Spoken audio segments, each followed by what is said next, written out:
Check, check, check.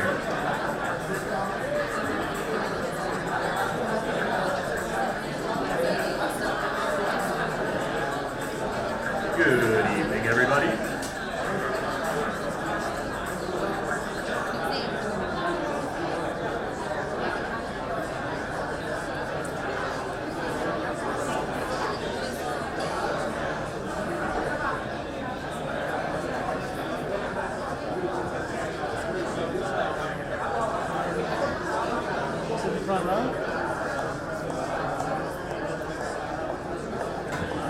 Test, test, test. Ladies and gentlemen, boys and girls, may I have your attention, please? Hello, everybody. Welcome. My name is Efren Toscano, and I am the CEO and founder of TechZulu.com. This here is Kristen. I am Gadget Review. He is Gadget Review. Kristen DaCosta from Gadget Review. And we want to welcome you all tonight. Thank you for coming to the very first Reach. We want to say thank you to all of our sponsors. We have Indiegogo, GM, Verizon, Sony, Loot Crate, Logitech, and all these amazing folks here who helped make this possible tonight. And if you guys can please find your seats, we're going to get started in about 5 minutes. Just go ahead and find your seats. We're going to get started in 5 minutes with the panel. Kristen, you want to say anything? No, I think you covered it, buddy. All right. Thank you for coming, everybody. Yeah.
Testing, testing.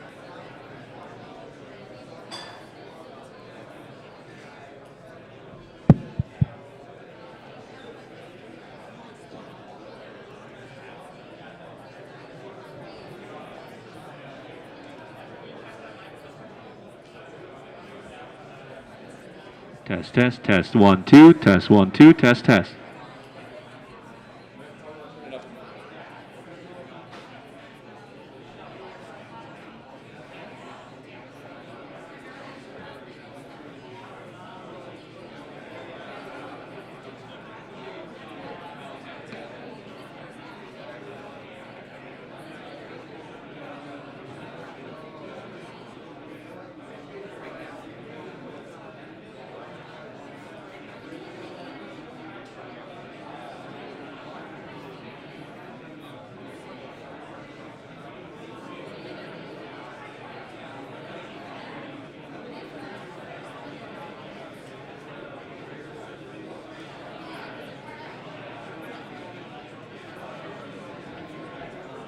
Test, test, test, test, test.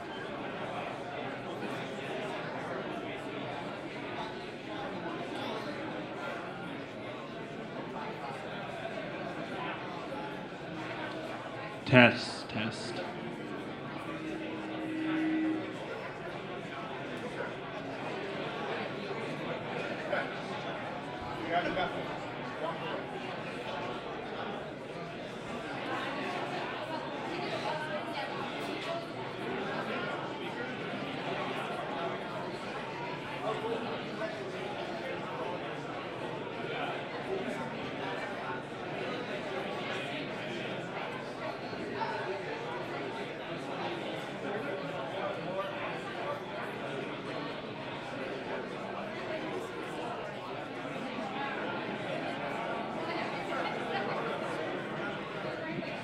Testing, testing, testing.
Check,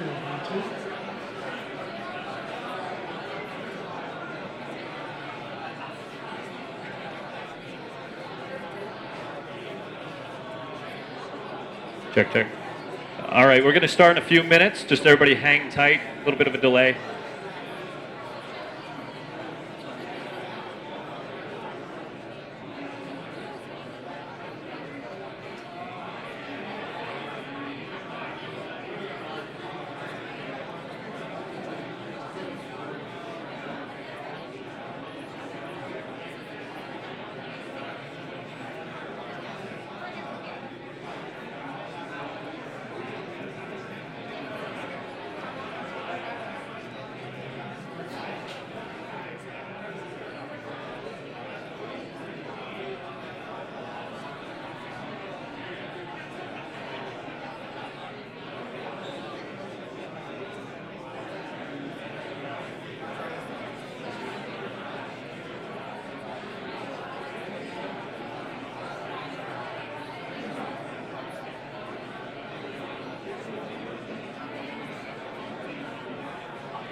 All right, folks, we are going to start in 5 minutes.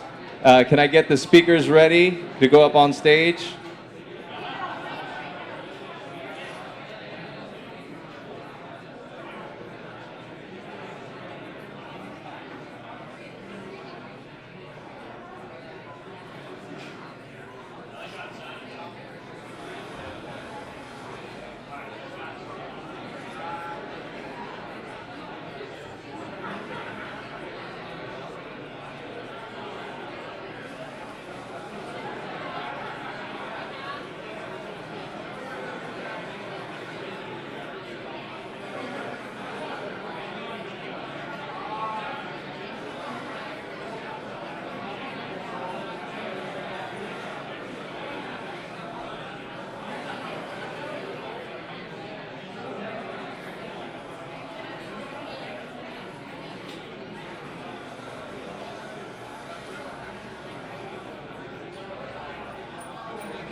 Please find your seats, folks. Please find your seats. We are about to begin.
All right, may I have the speakers on stage, please?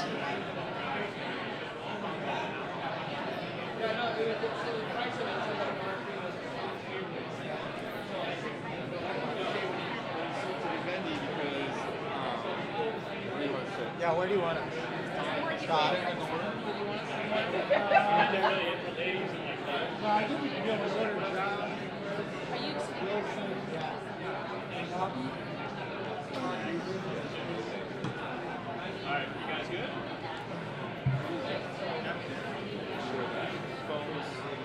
Oh, that's a good idea.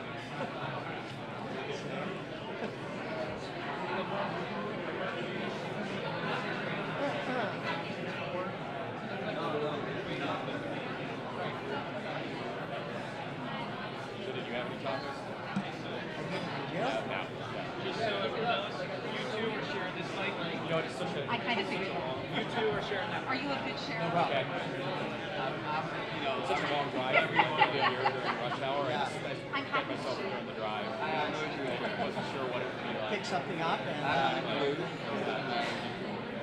where do you live? Sherman Oaks. So, Huh? Live in Mar Vista? Just moved there. So, whereabouts? I'm here for some entertainment. So, do you know the streets? No, I know like some landmarks. I'm here to do the favor. I was already at Digital So you used to be airport, you know, I think this is pretty much the same pattern that you kind of like older streets, big old trees coming out. Digital Like, It's a nice little area. I don't know exactly where you're talking about. Where are you now? I run my own consulting firm, and I also work for venture capital firm here, which is how I thank the favor I'm doing. I sit on a couple of boards and advisory committees. I kind of do a little of everything. Rustic Canyon Partners. Yeah, they're 9 heavy months into technology. And invested pretty heavily in games. Play first, they were invested in Guide Trial, Meteor. They try to get me to steal the trial last year. Got a little match on that. Like, you and my daughter. CEO. Yeah, it's going to be what they want to do with preview. Yeah. CEO. Yeah. It actually replaced Scott. Scott's there. So I joined the board. fancy style. I like that. And her garage door, I did up Pretty much, I joined the board and I So we'll take a little daughter, which was definitely father-daughter picture. I mean, he was running the board. he wasn't the left. And he, I frankly, the only person who's let him develop anything successful. He's a great Yguado. Yeah. Like iguana, but Yguado. I was like, that. Brilliant fundraising. He's awesome. I mean, I love Laura. Great basement. Yeah.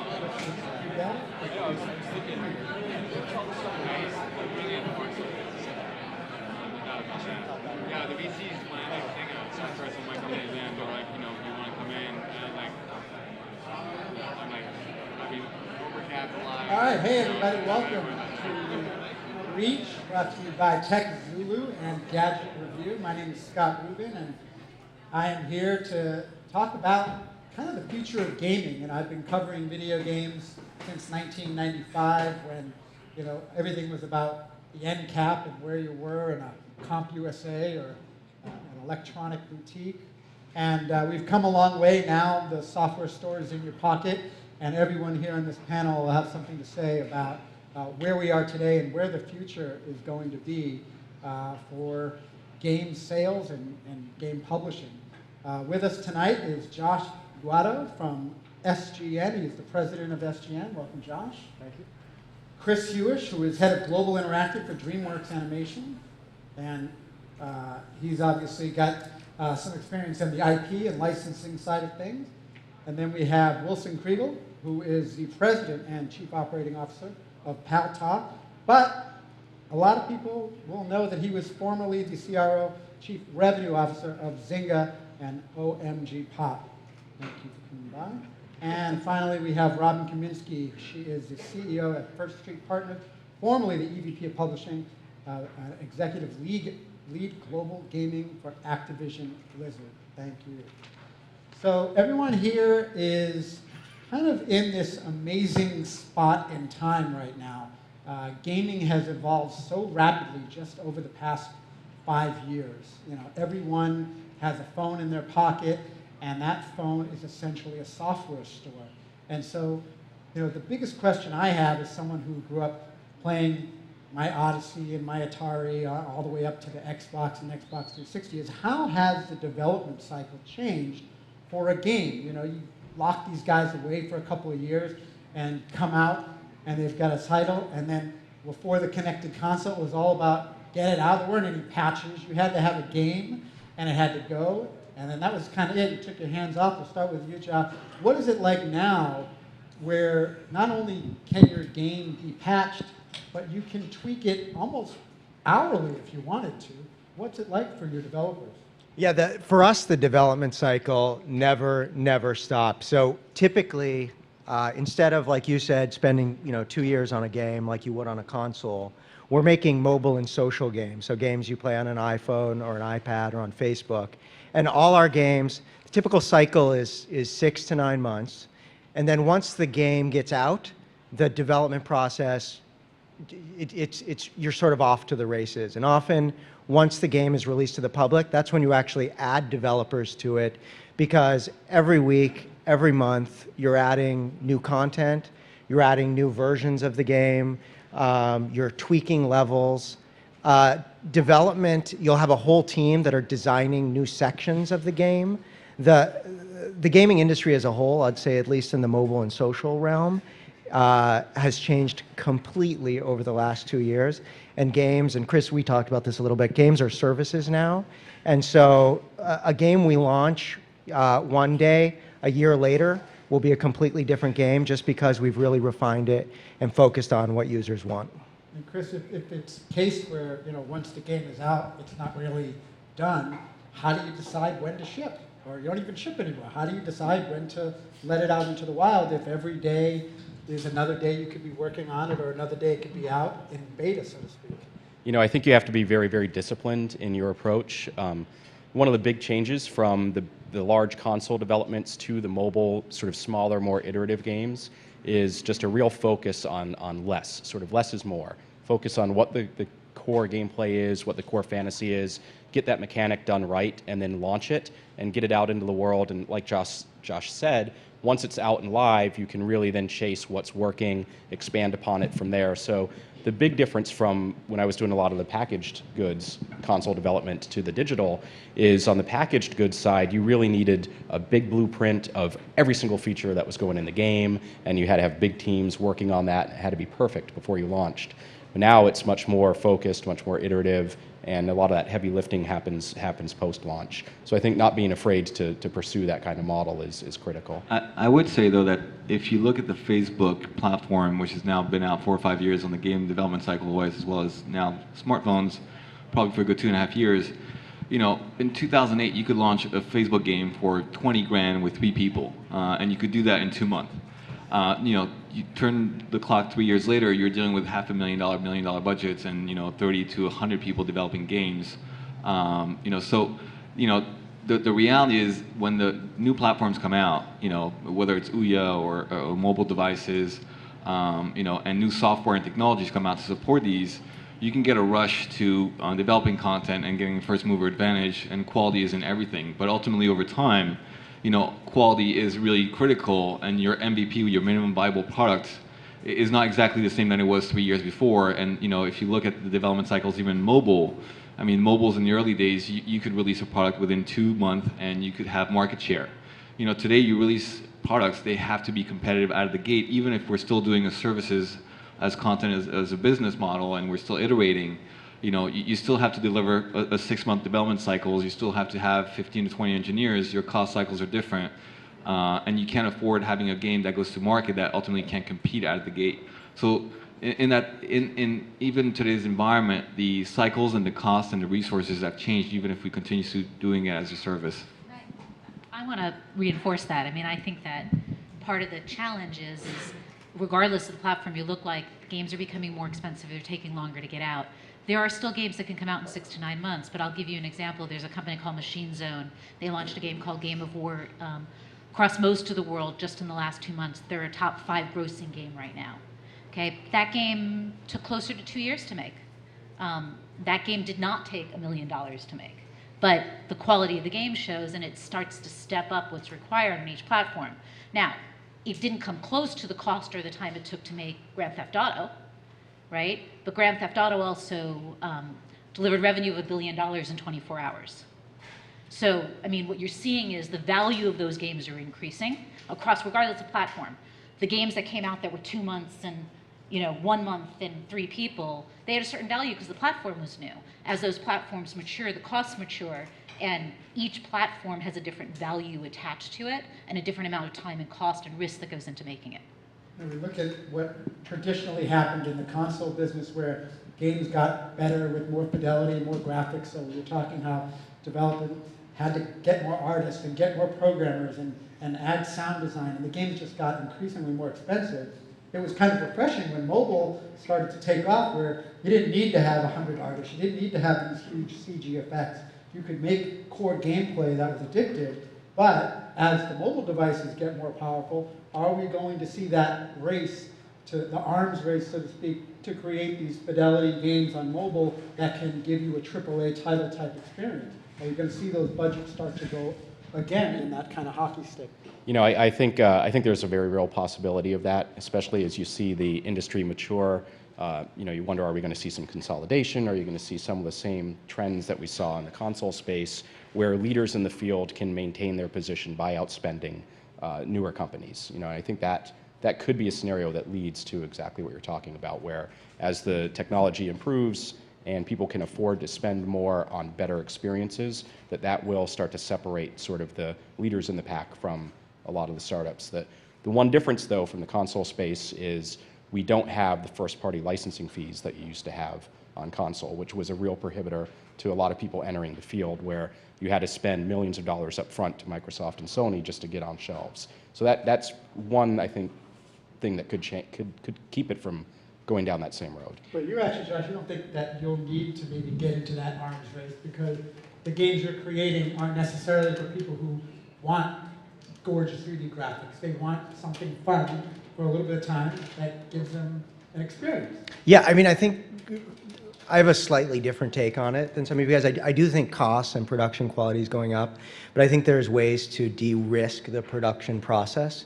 So for instance, we've got an online and Facebook casual game platform called MindJolt. It has about 2,000 small casual games, and we'll put 2 to 3 new games out every week. And these are very basic games that, you know, we spent 2 to 3 weeks on each one. And the platform does very well and has millions and millions of players, but we can see very quickly which mechanics people love, what they don't love, what parts of it they like. We can tweak them. So before we're actually going into development on a game, we know users love the mechanic. We already know how to tune it and make it sort of optimal, and we know what users are willing to spend on. So I think even before you go into the development process, you can de-risk your strategy to a certain extent by finding game mechanics people love. And then the second thing I'll say is that if you look at the top grossing list right now, there's a mix. And there are games that are, you know, very, very high production quality and very deep. But many of those games that do have very high budgets, the Infinity Blade type of games, don't always monetize the best. And the game that's been at the top of the list right now for the last, I don't know, 3 months has been Candy Crush, which, you know, started out with 60 levels and was a very basic match 3 game, and it captured people's imagination, and it was a very high quality puzzle game. And they probably, I don't know exactly, but it probably took them 6 months to develop that game. I mean, I think that's an important point. It's not whether it's a, you know, arms rush to quality, I mean, to how much the budgets are to building AAA titles. It's the fact that you have various categories of genres of games that people will play in different manners on different platforms, right? So casual has always been popular on mobile, even the old handset, you know, devices. I mean, a game that's been popular over the past 6 months has been Dots, right? And it's like, I mean, how basic of a game can you create? But yet, you know, how do you entertain yourself on each individual device? I mean, this is an entertainment industry. It's a content industry. When you're on an Xbox, you want a certain type of experience, but Xbox Live has a lot of casual games.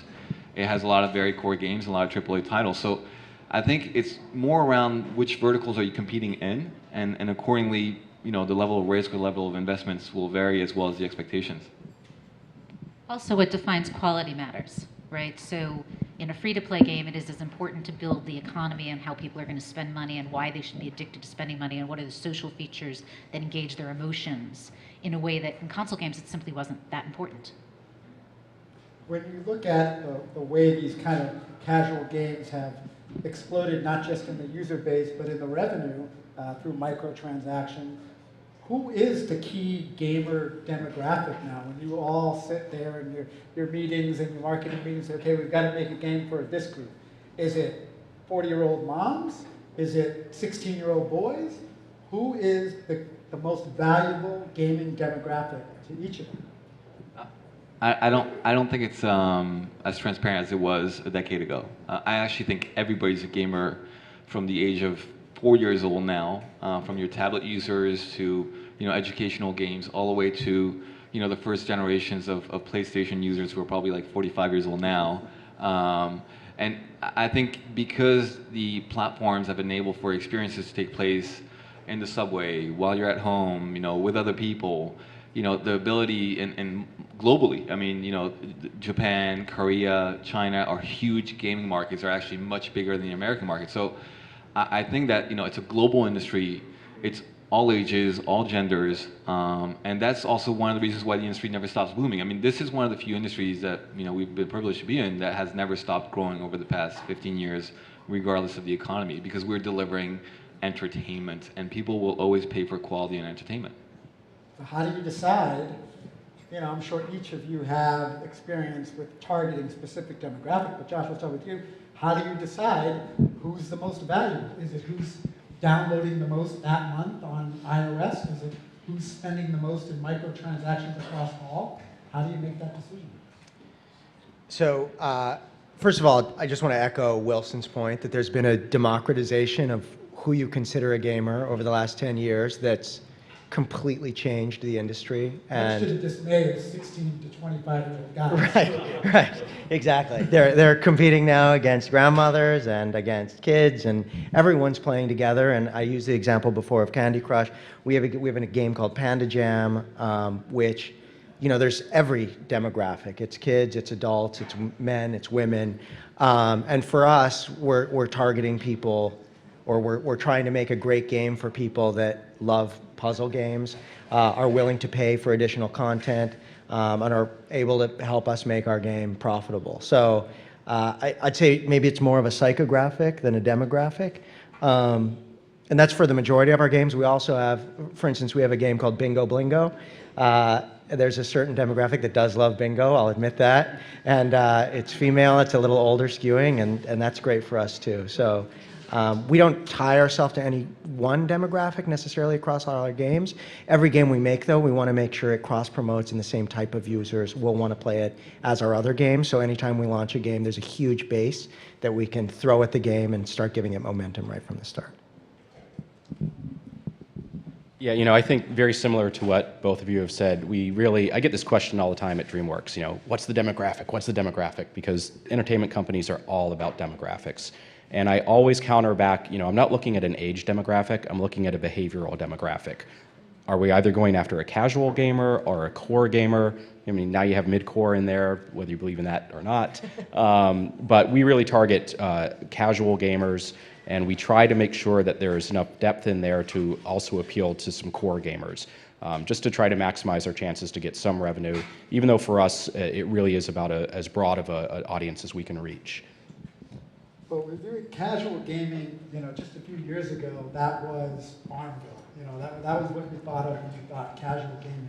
Are there people in the industry that had their heads so down into what they were doing that they kind of have missed this revolution? You've been around a long time. Well, all of you have. Have you seen people who were once at the top of the game, video game publishing and console and PC publishing, that literally missed the boat here and are wondering what the heck happened? I think probably, we've all been at AAA companies and when we should perform. I mean, everybody at some point missed the boat. I think, it's a cyclical industry. It's a cyclical content business, and platforms have changed drastically. I think one of the other part of the development cycles is there are so many new technologies that if you spent 2 or 3 years building a product, you're probably missing out on the fact that somebody's actually using a new platform or a new technology, and using that content. You can claim Zynga missed the mobile industry. I mean, it's hearsay because if you have 30 million monthly active users, did you really miss out? Well, maybe it's not generating $1.5 billion like your other business, is. So I think it's more about the media and the press, creating the spin that they want. The fact is, casual core. That it goes back to the psychology of gaming. I think you have casual game players. Like you can play a core game in a casual manner, and you can play a casual game as a core gamer. That's just a behavioral pattern around people were addicted to Farmville. Like you could call them really core gamers. I mean, people who are on Farmville for 10 hours a day, are they core or are they casual? That's a core gamer to me. And then you've got the World of Warcraft guy who's like spending 28 hours, a week or whatever in his basement playing World of Warcraft, and that's also a core gamer. I've been in the industry for 14 years, 5 startups. I barely play games. I'm considered a casual gamer. When we did draw something at OMGPOP, I don't think there was a demographic that didn't, interact with our product, whether it was a grandmother or a kid or, somebody in the Middle East or whatever it may be. You had guys who were extremely passionate, who spent a lot of time playing the game and had a lot of gameplays. They were core, and then you had guys, probably like me, who are incompetent at drawing and don't spend any time playing, and had 2 exchanges every week. So I think, it goes back to the point, which is, monetization, and, we don't look at a demographic and say, oh, I got to capture that segment and say, those are the guys that are going to pay for me. You're building content and aspiring to the notion that the social components, the proliferation of the platforms, the ability to distribute your content allows you to have a potentially scalable product that a lot of people will pay for, and freemium has really enabled for that, which is now content, even quality content, is accessible, free, and now people get to get addicted or get engaged prior to having spent $60 out of the gate. And that was a major hindrance, I think, to scalability of the console industry at first. Yeah, I mean, how many people in the 80s and 90s might have been gamers if they had ever stepped foot inside a computer software store or a video game store? It just wasn't accessible to. Talking a little bit about Draw Something, which was a huge phenomenon. My mother and I, she's on the East Coast, I'm on the West Coast. That was a way that we connected and interacted with each other playing that game. How much of your company and all of your companies looked at that and went, that's Pictionary, and it's nothing more than Pictionary. Let's go into the closet and find every old game there is and just remake it with a digital spin. I mean, that's essentially what Draw Something was, right? So interestingly, I mean, we did Draw Something on the web as a live gameplay multiplayer, and then we did it on Facebook because Zuckerberg's girlfriend actually played it on the web and was very addicted, and Facebook wanted for live interactions. I thought that could be more viral. It wasn't extremely successful because there was no reason to come back, right? I mean, one of the things that we do try to create, whether or not you build a franchise, is a mechanic or an intent for you to come back and have a reason to come back. When you deal with live gameplay or multiplayer games that don't have leveling curves or don't have storylines, giving people a reason to come back is much harder. When you're dealing with an FPS game, or you're dealing with Lord of the Ring, or you're creating a social mechanic game where you have leveling curves or you're playing with other people, that social component or that addiction or that reasoning is really important. The fact is, yes, it was Pictionary, but there were actually 5 other games that tried to recreate Pictionary on mobile and Facebook who failed. What was the secret sauce? Well, we did 30 plus games before we ever got to Draw Something on mobile, so that helps. Most of them were not extremely successful, so that also helps. Failure helps to success. I think is that we took a couple of things. One is, it was a very large market in terms of size of the audience potential. It was, a cooperative play. It was, even though it became slightly competitive over time, it was, Dan, who ran the company with me, he always had the notion of tossing the ball, is how he explained it. And everybody likes to toss the ball in one way, shape, or form without being overly competitive about it, but it can be entertaining. We simplify the mechanics to remove leaderboards and this notion of having to win or lose, and then we ensure that ultimately people could utilize the device in a way that was interactive and fun in how smartphones can be today. And then we had social tools and features around that for proliferating the content. And at first, when we launched, the biggest viral component to our game was actually people going and posting on all other web properties to actually get other people to come and play the game with them, because we didn't have Facebook Connect. We put Facebook Connect 4 or 5 months after the game was launched, and so people proactively went out there and put their gamer tag names and try to invite people to come into the gameplay. And then celebrities started playing the game and posting on Twitter, and so when you have celebrities that have millions of followers, it started like, I'm playing this game, so all the followers jump in. And we had both an open graph and a closed graph within the game, so you could play with people you didn't know and you could play with your friends. And the combination of all those things made for us to go to 25 million daily active users within 3 months. Now, in the old days, you could see a first-person shooter and create a similar first-person shooter and get it out the door, but there was a lot of cost and a lot of risk associated with that. Nowadays, it's pretty easy to take a concept that's already out there and skin your own version of it and copy the engine, especially when you can just push it out digitally. How much do you have to fight that urge to just copycat something that's already successful and say, well, we can do it a little bit better and make it more successful? Josh? Well, if you look at the top grossings, particularly if you're talking about mobile as opposed to PC, free to play, most of it is slightly better versions of something that's been done before. I'm not going to say all of it is, but even Candy Crush, it's not like nobody's done very pretty 3 matching games, that's exactly right, with huge audiences, right? And so the reality is, I think the key to that is, what are you doing that's better?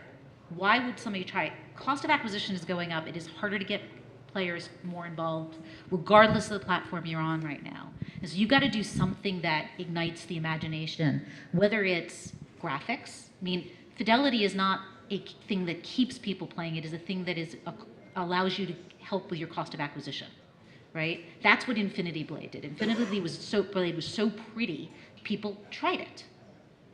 Doesn't keep people playing, it doesn't get people to spend money, it gets people to try the game. But the key to the core question you're asking, which is why not just copycat, is you've got to have something that makes why people would want to play that. But look at the top grossing, there's not that much that's really, really new anymore.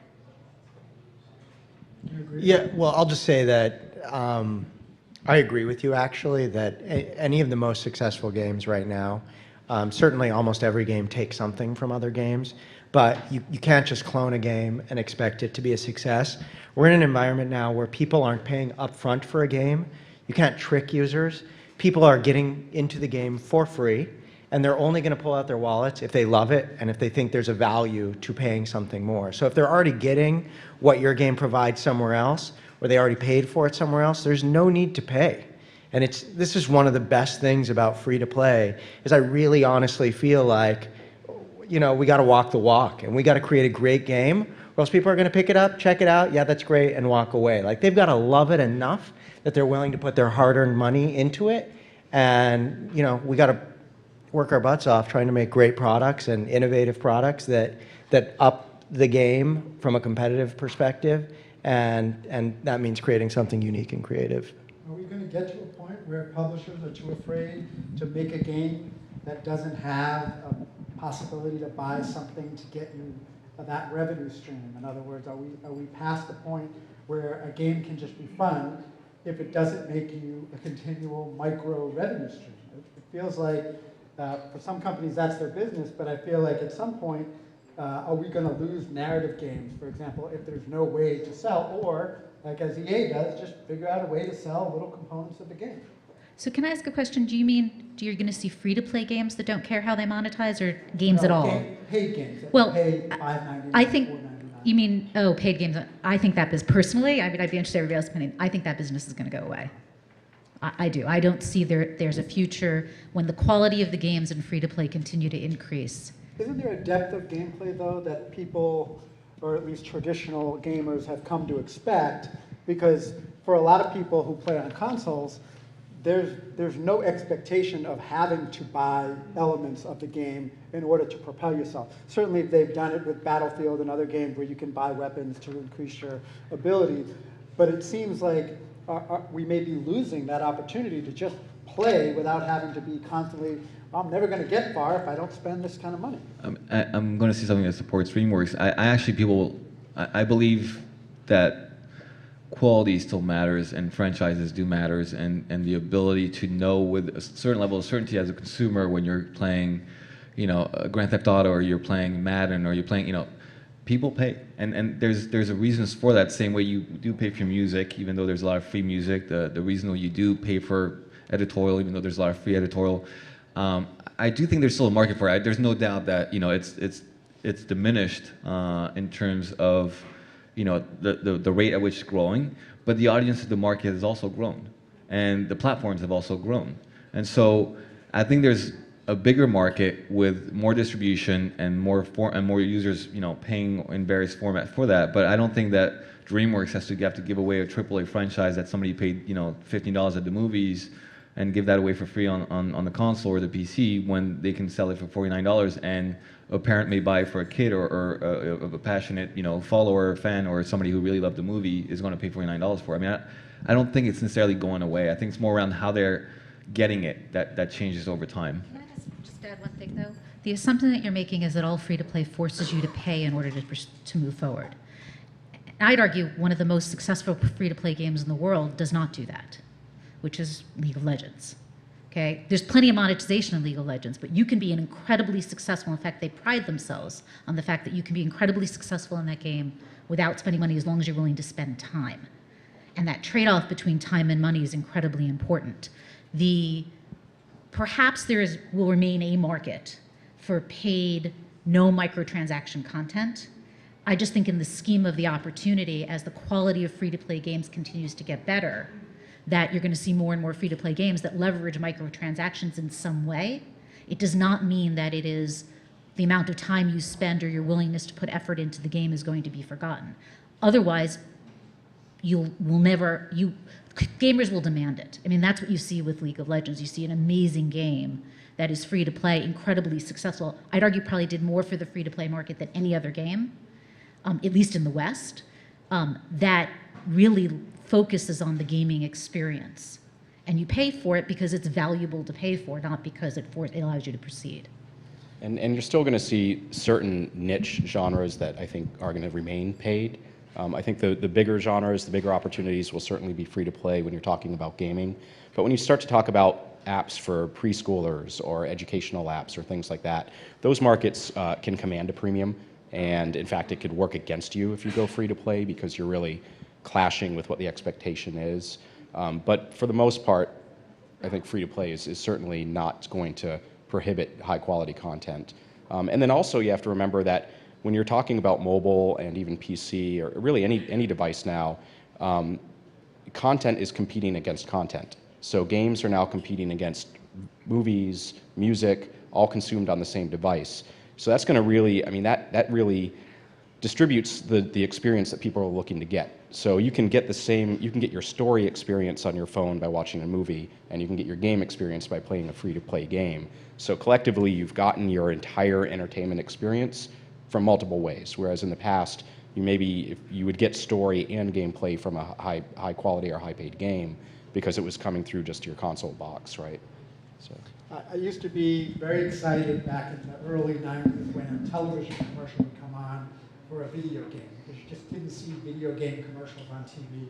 And obviously it kind of exploded. You can't drive a block in Los Angeles or New York and see a Grand Theft Auto ad or a Call of Duty ad in the middle of Monday Night Football. It's big money being spent on marketing. When you talk about digital games, and especially these free-play games, the marketing proposition is a lot different, and you can't just spend your way to recognition. So what are some of the creative ways that you are forced to begin marketing your titles in a world where there's a million apps in the App Store, and if you're not in that list of the top 10, no one even knows you exist. You can have the greatest game in the world, but nobody knows you exist. It's very fragmented. So how has marketing changed, and how will we be marketed to for the future of gaming?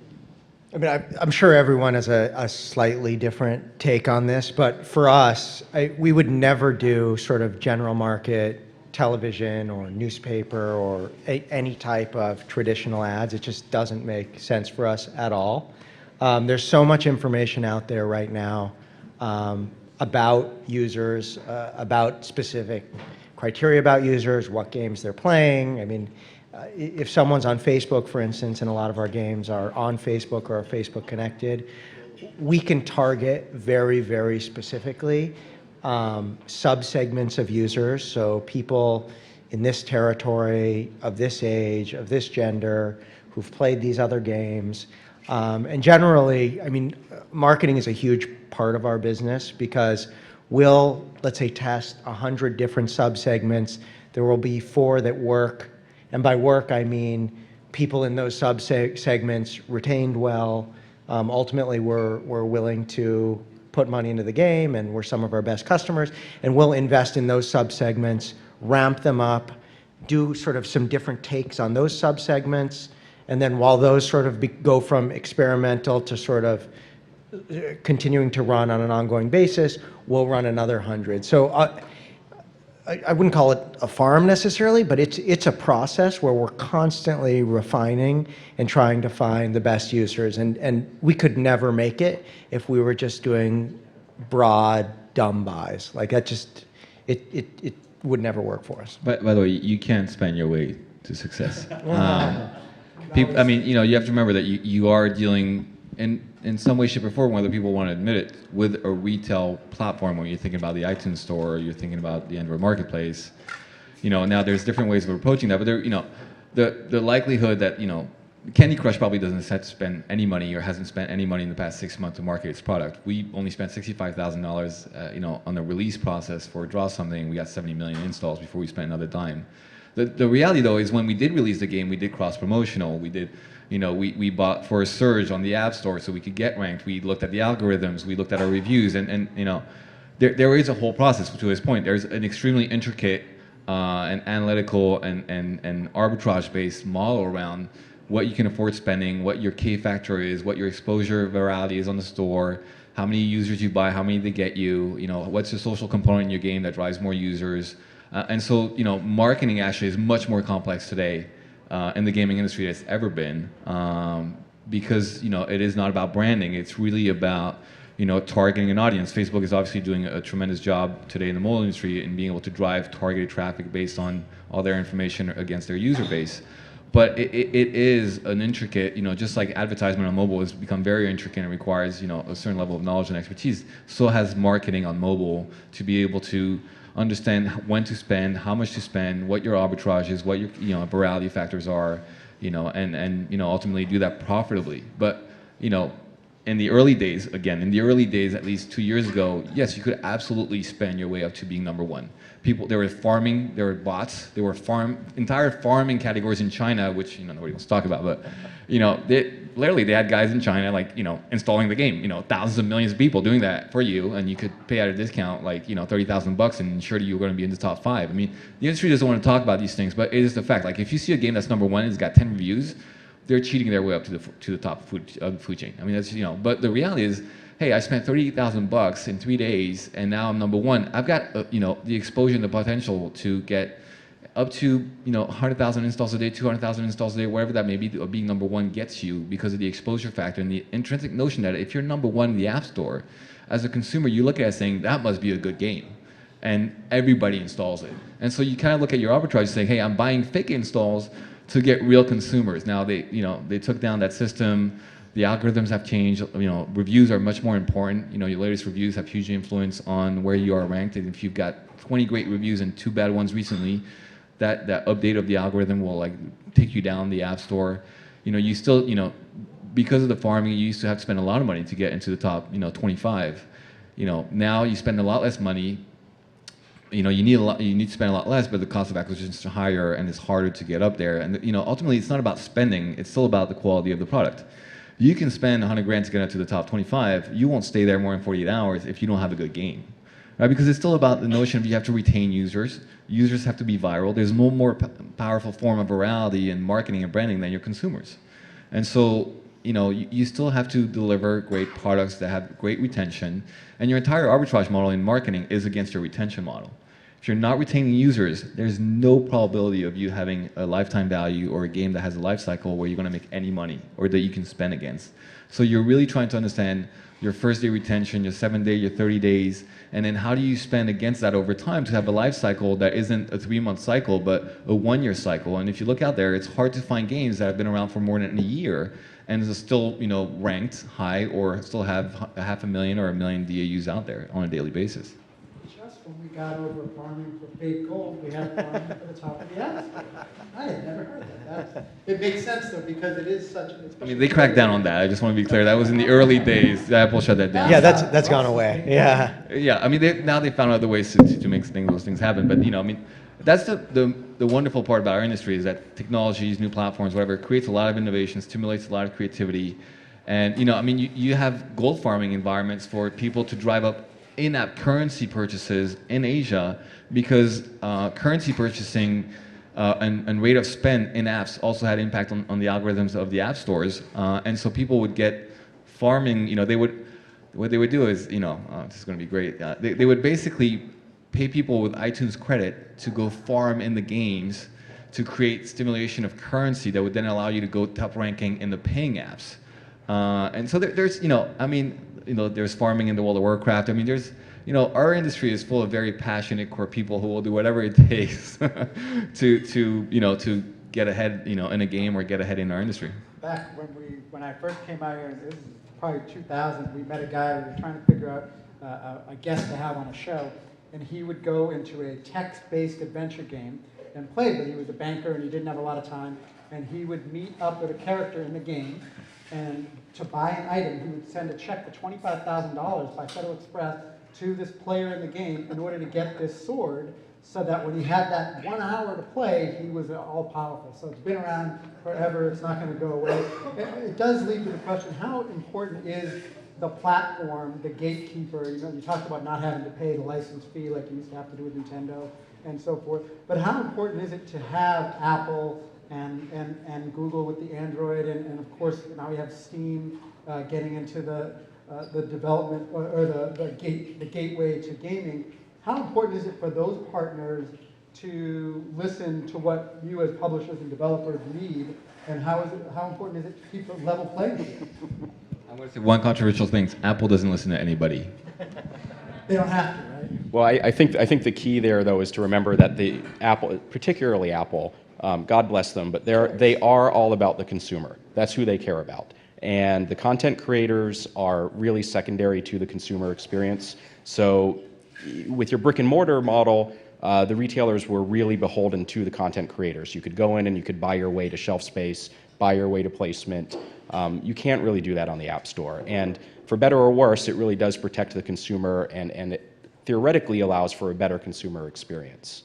But the whole idea behind, Microsoft has achievements and Sony's got trophies and Apple's now adding achievements. How important is that to a developer and a publisher so that there is this kind of embracing of your title in the grand scheme of the overall platform, so that you're not kind of on an island in the device? Does it matter? I mean, every game we produce, we actually have a technology where everything goes multi-platform. So it's sort of the opposite of what you're saying.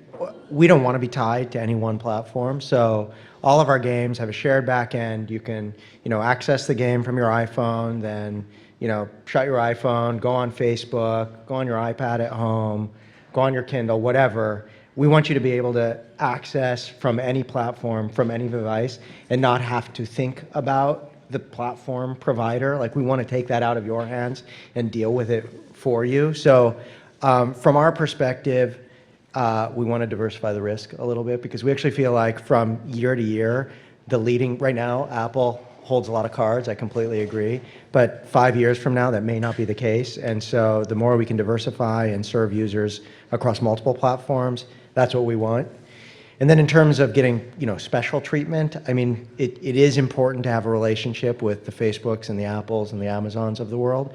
But it doesn't make or break a game. At the end of the day, what they'll give you is some promotion for a week or a featured game, which is very nice to get, and it'll give you some free users at the start, which maybe can give you a little momentum. But if you don't have a successful game, it does not matter at all. And I think spending too much time courting the developers rather than just building it so it works well on the different platforms is the right approach. But everyone probably has a different take on it. The question is, it may not break a game. Can it make a game? It can make a good game more noticeable. And so I think part of the question you're asking a little bit is, does the platform matter to developers? I think what you're going to hear from developers and publishers is what you just heard, which is not really. But I'd argue it does matter because it matters to the consumer. So look at the difference between Apple and Google stores today and where people make money. And the big difference is the Apple store is a great user experience. And so people not only use the device, there's more Android devices out there. They use the store in a way that they don't use the Android store for entertainment today. I'm not saying that's not going to change, but today, and a big part of it is that store is an easier place to search, find, and engage with content. Okay? Why was Microsoft more successful than PS3? Part of that is the content that was available on the systems exclusively, but part of that is Xbox Live was a much better experience for the user. So given a choice between playing Call of Duty on Xbox or playing Call of Duty on Xbox 360 and playing it on PS3, people overwhelmingly chose to play it on Xbox 360 because the multiplayer experience was substantially better. So it may not matter to developers, and quite frankly, I suspect most developers would like Apple not to be as powerful in the mobile world as they are, but it matters to consumers how they interact with the content that's available to them. Does the technology leap, now that we're at kind of a base level with these casual games and they're not as high fidelity, do you look at things like augmented reality and sensor-based gaming? Do you believe that we'll see that as kind of the next level, or do you think we'll see a plateauing in terms of the technology on these devices? Any thoughts on what the next big thing might be? I mean, I do think, it's a little bit like when Apple comes out with a new iPad today, right? It's like, oh, my chip is so much more powerful, but is my consumer in need of such a more powerful chip, right? So there's always a delay in adoption of higher end technology on a mass scale, right? Which is ultimately what you need to make money profitably against whatever product or business you're in. It was the same now. I mean, the PlayStations, when PlayStation 2 came out, it had the Blu-ray, it had all these things, and people were like, I just want to play games, right? The people want, the gamers and people want to be entertained. They just want to be entertained. They don't have to think about what types of technologies they're using to be entertained. Now, do I think that, there's always just a ceiling or a level of technology being delivered to the market, even the next generation of console that consumers don't think about and don't care about? Yeah, they actually ultimately care about the experience and the usability and the entertainment factor. Do I think that things like, motion-based gaming, we saw Nintendo Wii was very popular. Now their next gen of what they delivered thereafter was not so popular. But, Dance Dance Revolution was a lot of fun, and, Guitar Hero is awesome. And so I do think that, devices and interactivity and augmented reality in certain areas, for example, if you're playing a first-person shooter game, I'm an advisor to a company that competes with one of the augmented reality 3D visual devices. And they did military-based training simulation games to train the military, Wi-Fi based. And yeah, do I think that you could play a first-person shooter game or a sports game in your living room and be fully immersed into the experience and have people pay for that over time at a price point that makes sense? Absolutely. Does that apply to all genres of games out there? Absolutely not, right? But the fact is, Americans love their guns, and if you could have the notion of holding a real gun and shooting at something, while you're holding your 3D glasses and you're completely immersed in your product, people will pay for that. I'll tell you that I recently there was a company that was selling a gun that had a gyroscope and you could play it with first-person shooters, and I was like, I want to review this. I love shooter games. I want to get this thing, so they sent it to me, and I got it. It was this fantastic, amazing, realistic weapon. But it gets exhausting. Do you really want to do this? I could sit on my couch and play for hours, or I could spend 5 minutes like this, and then I'm exhausted and I want to put it down. So I got rid of it. It wasn't worth it. So I think as much as it's great to have this new technology, if it exhausts the player, if it's not fun, then it doesn't really matter. You got to work out, Scott. What's going on? So let's take a chance to open it up. I'm sure people might have questions. So we have a microphone out there, and people can ask anybody anything. Yes? So what sorts of things are you looking at to improve the retention formula for the process? One more time? What things are you thinking of adding to the games, not as an essential feature of the game, but as an ancillary feature which might be cross-platform to improve the retention that you experience on your games? I'll throw out a few. There's probably a really long list from everyone here, but for us, the biggest drivers are people playing with their friends. And if their friends are in the game and there's a positive interaction between them, meaning they can help each other or they can compete with each other, retention is going to double or triple. And if they don't have friends in the game, there's a tendency for them to roll off. So friendships in the game is number one. Number two, they should have a profile that has the opportunity to continue to sort of build on and improve over time.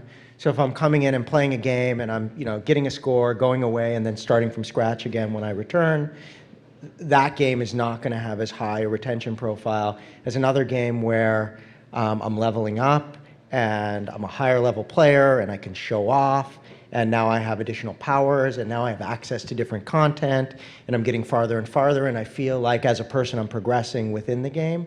That's what gets people to come back again. And then the last thing is it just has to be really intuitive. Like, it shouldn't be hard to figure out. You should be able to figure out really quickly, but then have enough depth so they feel like they're constantly learning something new. Those are our three biggest drivers. I mean, it really varies per game. I mean, you could have leaderboards, you could have badges, you could have, you have to have a CRM, notion to your game and how you push notification to people of new content or new items, content releases, item releases, brand integrations, sponsoring virtual currency through third parties. There's monetization, platforms out there to help re-engage people, giving stuff away for free. I mean, there's just a slew of things, but that really varies per game type, and having friends to play with. I mean, there's plenty of single player games out there that have a million other things to retain people as well. Leveling curves. Candy Crush is all about the difficulty levels, but there's also games that just have pure leveling curves and storylines. At some point, you're at the end of the game. I think that was probably, in some ways, one of the shortcomings to some of Zynga's games. That they'd have a story end per se. Like, at some point, you got nowhere more than you needed to go. But there's just a slew of things that you could be doing. It just really depends to whether or not it makes sense within the game plan, the game designs of what the experience is meant to be. And for us at DreamWorks Animation, we create great characters, and the characters are an awesome way for us to extend the game experience. Our Turbo Racing League app that we launched earlier this summer ahead of our film, we're at 30 million downloads now. It's still going strong. We have yet to release a character from the film. So we've been going for 5 months now with that game, and we're going to release the first character from the film in conjunction with our home entertainment launch as a way to draw people back in because they love the characters. It's a whole new, fresh way to keep sort of extending that experience. So I think it really depends. There's a lot of different ways. I think a lot of it depends on the expertise of the developer or the company that's created the content.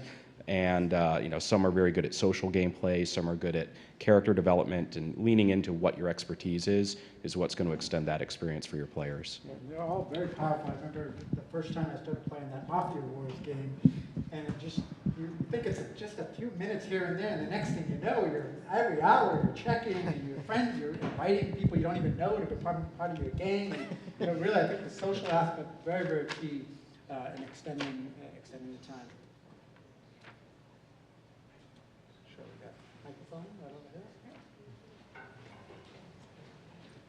Hi. I wanted to ask, can you talk about some of the channels that you are looking to get news about the next innovative games, controllers, concepts? It could be a YouTube channel or a conference or anything. I'm just curious. Are you just asking where we get the information of what's happening in the market? Yeah, but because we know each other. No, I mean, realistically, the fact is, I did 5 startups. I have a network of entrepreneurs. It's like the PayPal mafia, right? I mean, the fact is, the gaming industry veterans have pretty much worked together at one company or another. Most entrepreneurs who are trying to build companies today are trying to poach guys from Zynga or his company, and he's poaching guys from other companies. It's a whirlwind of switching chairs and going from one company to the next. The DNA Gree CEO just left. People thought he got fired. He's actually now CEO of Zynga. Zynga hired a bunch of EA guys. EA guys hired a bunch of Zynga guys. And it's a small industry, even though it's a huge market and it's billions of dollars. The fact is, because we attend events, because we speak, because there's a fluidity of transparency of information in this industry that is like no other industry. I mean, you sign an NDA, that means nothing in the game industry, okay? Nothing at all. If you work in China, they'll sign NDAs like, rain the cans of candy, like nobody cares. So the fact is, there's a passion within the industry for people to support other people in the industry. There's a legacy of people working in the industry that love what we do and that work at building the industry over time. And the best place to know what's happening is actually to continuously interact with people within.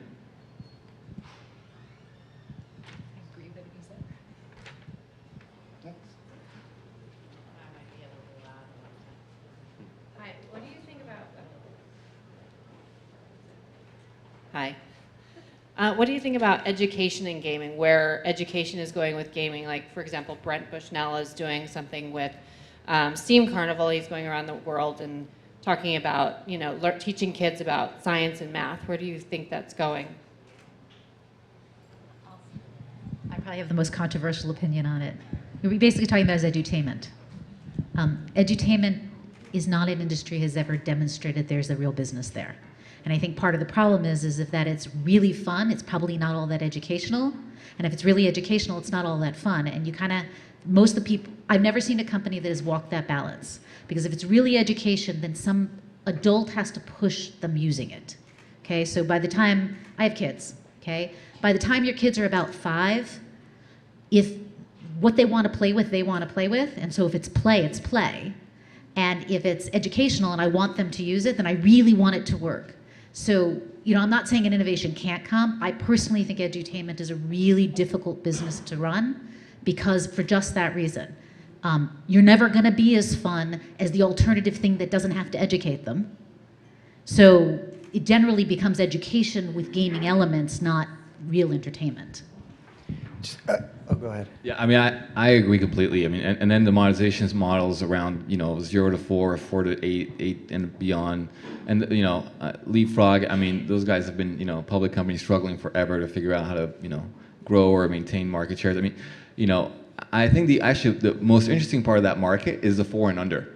It's not, because everything's entertainment to them, right? So, and everything's educational, right? So if you've got kids, and a bunch of us, here are kind of new to kids, you give them a tablet, like anything that's on it is going to be, they start learning how to turn it on. I mean, kids from the age of 1 know how to turn on your phone already. Like it's, just dazzling.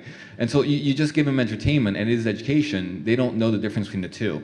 But after a certain age group, they know TV, they know editorial, they know what their friends are doing, they know what a toy is, and they completely understand the difference between having to do homework, having to learn something versus having to be entertained. But I think the market 4 and under, which I don't even know if it's edutainment, it's really about, I would say, learning.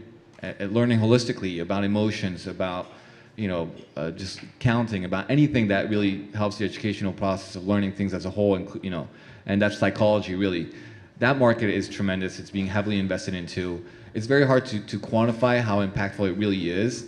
I personally don't want my kid to watch TV or to be on a tablet at all, and maybe because that's him in the industry, but the fact is that's one market where if you build a brand, or and some have tried through licensing or whatever else, and it's more often than not failed because licensing is hard to deliver profitability against. But you can build trust with parents, but that you're selling to parents. You're not selling to kids anymore, right? Who's going to the iTunes store? I mean, yes, kids will go to the iTunes stores and spend thousands of dollars in their game on your credit card. But when you're dealing with 4 and under, you're really selling trust. And so now you're dealing with Elmo. You're dealing with all these little fun educational kind of things, and parents will pay for Elmo $2.99 app because somehow Elmo seems okay. I don't know how really educational Elmo is. I mean, Baby Einstein, huge lawsuit after a decade of building an empire, right? I mean, because at the end of the day, they were marketing this notion of education, and they were able to be sued, because it was never proven that it was actually educational at all. So it's really hard to make the claim that you are educational, but what you can do in certain market, segments is actually deliver certain types of value that people are willing to embrace and pay for. So I have to provide a contrarian point of view here, which is, and this is a silly example, I'm sure, but I remember back in middle school, I took a semester of typing and didn't want to be there and didn't pay attention. And by the end, I kind of knew how to touch type, but not really. And then there was this silly floppy disk program, I'm dating myself, I put in where these little aliens came down and I typed them. And basically in a long weekend, I could type. And I feel like there's something about games and gamifying the educational experience that actually works in a big way. And I'm not saying we figured it out, and I don't know how the monetization model works, but I know I'm willing to pay. I have 2 kids. I'm willing to pay for great content for them. The definition of what great content is, it's up for debate. The question of how we should build and monetize these apps, up for debate. I think there's a huge opportunity here, though, and we're going to see it really blossom over the next 10 years. That's my take on it. And I'll give you the mic. I think one market actually that's really interesting and very powerful in the edu gaming environment is for children with, some form of, mental illness, whatever that may be, including autism. And it's been proven actually that various types of gamified gaming application, including the ability for kids who have autism who can't communicate or don't know how to or can't figure out how to use technology and games to be able to then translate emotions into language. And if you've seen a few things on TV about those things happening in the parents and the influence and the impact it has to hear their kids tell them through a format of a game, and the game then saying to their parents, "I love you," and the power that has. I think that's a very interesting segment for a certain category. And I think education games or edutainment has suffered a little bit because a lot of people are just trying to fit a square peg into a round hole. They're trying to take what is traditional education and fit it into a game, instead of maybe looking at, are there other types of ways or things that you can educate kids about through gaming? Socialization, sharing, sort of group activities, those types of things which aren't your traditional reading, arithmetic, that I'm not sure how good that fits into edutainment. And then there's also just the fact of, if you look a little bit older, to adults in education or even teenagers, if you get a little bit older and you now have somebody who wants to learn, but they're looking for a more entertaining way to learn, I think that has more potential necessarily than trying to gamify arithmetic for a 6-year-old. Right. So the important part of what pretty much everybody just said is that if it is education, whatever form of education it is, with gaming elements, it's not gaming that helps you learn, right? Because if it's a game, you're never going to build as good a game as just a game. You're just not. But if it's education that is more fun, I'll describe it as good medicine. If it's good medicine, that's a big win. Right, but then you're selling, if it's for kids, you're essentially selling to the parent to get them to do it because the kid needs the education. You're not selling to the child as an alternative form of entertainment. Interesting that the typing game, it made its way back. There was a game called Typing of the Day, where you would have to type in a letter to shoot and kill a zombie. So I don't know that that's good, but typing is still a good All I know is game. it works. Yeah, it works. Okay, time for a couple more questions in the back.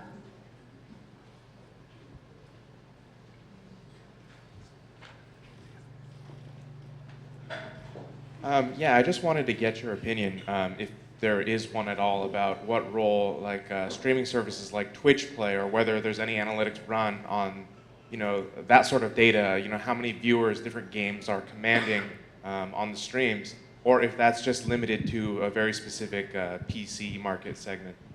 I'm a big fan of Twitch. I was one of the founders of Curse.com, which is one of the largest MMORPG destinations for add-ons and widgets and forums and databases. I mean, I think what Twitch delivers is entertainment. It's real-time live gameplay. Nobody thought that people would care to watch games being played live or streamed. But if you look at YouTube, actually, there's some of the top-ranked YouTube channels now are guys who are playing games, recording themselves, being total asses, and people find that very entertaining. But if you've ever been in the World of Warcraft and you've played in a guild, it is insane, right? And the level of passion and engagement and drama that goes on between managing a guild of 100 people, and I've never played World of Warcraft, but I built a company around it, and it was extremely, I capitalized on people's, issues. But if you were around that, and you see the level of passion, I mean, these guys are engineers, they're coders, they're overriding the system, they're building hacks, they're recording themselves, and you've got, audio, and you've got all these things going on. I mean, I think those are very powerful. And, when you capture data around that, you are capturing, information that advertisers or marketers or game design, really care about. I mean, I think a lot of the supporting industry to the gaming industry, whether it was forums, whether it was editorial, whether it's Twitch, is meant to amplify and expand the experience of gameplay. And we build Curse around this notion that 90% of people never finish an MMO. And so what tools could you give them for them to be able to understand where to go, where to find swords, spells, this, that, whatever, and building, inspiring games to build databases, which are really much yellow pages of, real-time multiplayer games. I mean, Twitch is, just live stream play. I mean, what can come of that, and I don't know exactly, but for sure, all the deals that they're doing is a reflection of the fact that people want to be entertained outside of the spheres of the gameplay itself, and that, if you think about Line and Kakao in Asia, which are gaming companies who build communication tools around gameplay, and now people have social networks around mobile games, and they're billion-dollar businesses, and they're growing faster than other segments of the industry. So I think that the innovation, the amazing part about our industry is the innovation that goes on around gaming, not just the development of games. Well, a lot of great insight. Thank you all. Appreciate your comments. There's a lot of great stuff here tonight, and coffee is still available, right?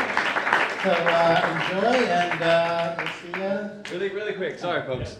Really quick. Thank you all, and one more round of applause for the panel here. It's such an amazing talk and great insights, as Scott said. Well, before we let you all go and you guys get your tacos and some more drinks, I want to bring up Adam Chapnick, who is from Indiegogo. And just to add one more thing, just so everybody knows, so Adam in a second, but food truck's going to stop at 10, but you got to sit tight, and then we're going to give away like $6,000 plus of stuff. We've got phones, hard drives, wireless speakers, high-end headphones, so you have to stick around to almost 11. So don't go anywhere, in other words. Yes. I love it. So, hi, woo, hello! How you doing? Congratulations to Kristen and Efren and all the team from Reach for an amazing first edition of this. May it live 1,000 years. And it was an amazing panel. I mean, one of the best panels I have been privileged to watch, and I see too many.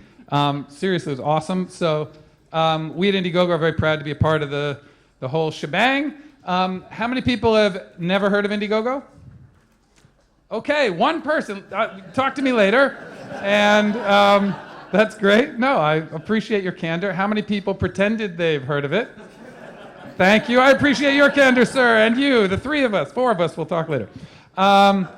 Very quickly, something we didn't touch on too much tonight is in the event that are there any independent game developers here tonight?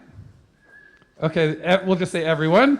And Indiegogo is a great option for funding anything that you do, whether it's your mother's cancer treatments or your broken teeth, or your gameplay, or your farm in China for getting your game ranked, or your typing floppy disk game. We do it all. It's a way that you can engage your customers in the process of making whatever it is that you do, and in the process of engaging them, transferring them from casually interested into maniacally, rabidly evangelical. They actually give you money that helps you make your thing, and when you go to market, you have a rabid word-of-mouth marketing team that works for you to promote your new game, and they've paid you for the right to do it. And how much equity do you give them? Hold on, carry the force. None! Sound good? Okay, if you want to know more, just talk to me, because I've decided that we will sponsor the bar. And we will now open it for business, and let's do that mixer. Yeah! Thanks for being here.